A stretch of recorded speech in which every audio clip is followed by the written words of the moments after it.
Baiklah, Assalamualaikum warahmatullahi wabarakatuh. Perkenalkan, nama saya Ririn dari Universitas Islam Negeri Raden Intan Lampung, program studi pendidikan guru Madrasah Ibtidaiyah semester 4. Di sini saya akan melakukan dialog mengenai pencegahan dan sosialisasi corona untuk memenuhi tugas UTS mata kuliah drama yang diampu oleh Bapak Anton Trihasnanto. Baik, langsung saja di sini saya akan melakukan dialog dengan rekan saya yang bernama Stiana. Baik, langsung saja ya Mbak. Kan di tengah pandemi virus corona ini ada beberapa hal yang ingin saya pertanyakan dengan Mbak. Yang pertama yaitu apa sih Mbak yang Mbak ketahui tentang corona itu? Yang saya ketahui tentang corona ini adalah penyakit yang sangat mematikan ya, virus yang sangat mematikan, dan ini baru terjadi di Indonesia bahkan di dunia. Dan virus corona ini banyak menjangkit dari mulai balita, anak-anak, remaja, bahkan orang dewasa. Dan biasanya virus corona ini bisa menyakit orang dewasa dan lanjut usia yang imunitasnya sudah turun. Itu sih kalau menurut. Lalu menurut Mbak gimana sih Mbak bentuk pencegahan virus corona ini dari diri sendiri? Kalau dari diri saya sendiri itu saya melakukan yang namanya cuci tangan sebelum dan sudah setiap saat beraktivitas. Terus saya juga selalu menggunakan masker ketika hendak keluar rumah. Lalu kalau dari lingkungan sendiri gimana Mbak bentuk pencegahannya? Kalau di lingkungan kita sendiri itu sudah melakukan yang namanya penyemprotan desinfektan. Terus kita menghindari keramaian dan juga tetap menggunakan masker. Terus kalaupun kita hendak berinteraksi, kita harus melakukan yang namanya jaga jarak minimal harus 1 meter. Lalu kalau dari keluarga sendiri gimana Mbak pencegahannya?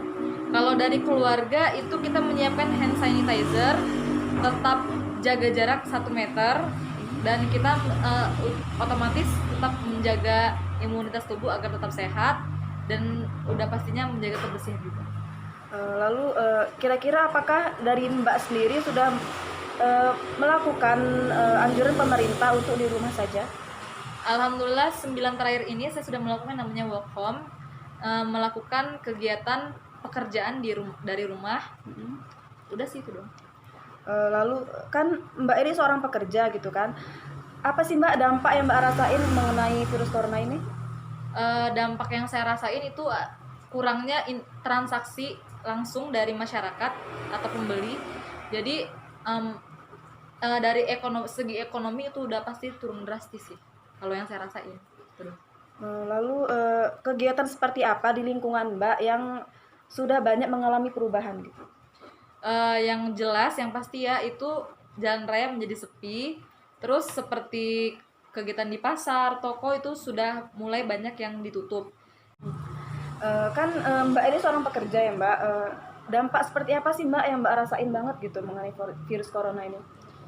Yang saya rasain sih udah pasti interaksi antara saya dengan pembeli atau konsumen itu sudah berkurang karena mereka kan dianjurkan untuk di rumah saja.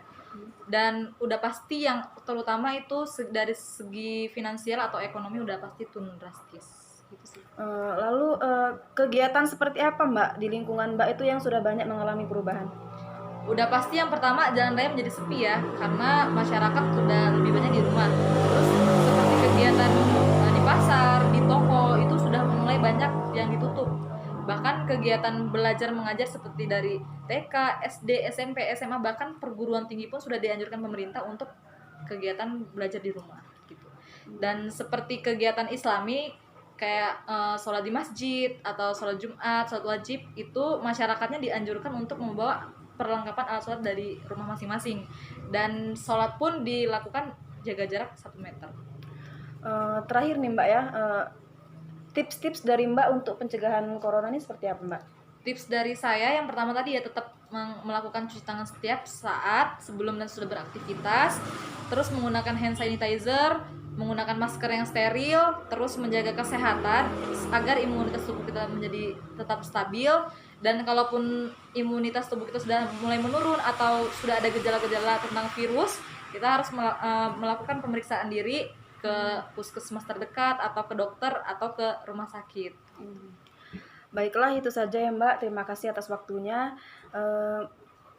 Semoga tips-tips dari Mbak juga bisa bermanfaat bagi kita semua dan semoga virus corona ini juga cepat menghilang agar kita dapat beraktivitas normal seperti biasanya.